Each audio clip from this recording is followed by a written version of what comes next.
আমরা শুধু কন্টেন্ট তৈরি করলেই হবে না, কন্টেন্ট তৈরির মাধ্যমে আমাদেরকে অডিয়েন্সকে বোঝাতে হবে আমরা কন্টেন্টের মধ্যে কি তুলে ধরতে চাচ্ছি।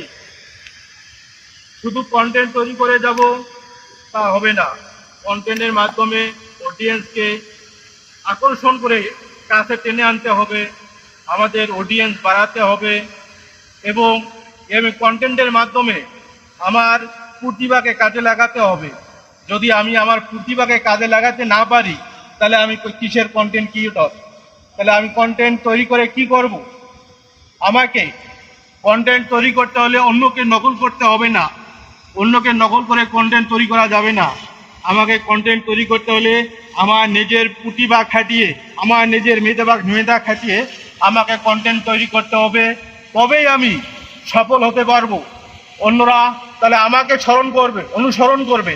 আমি কেন অন্যকে অনুসরণ করব?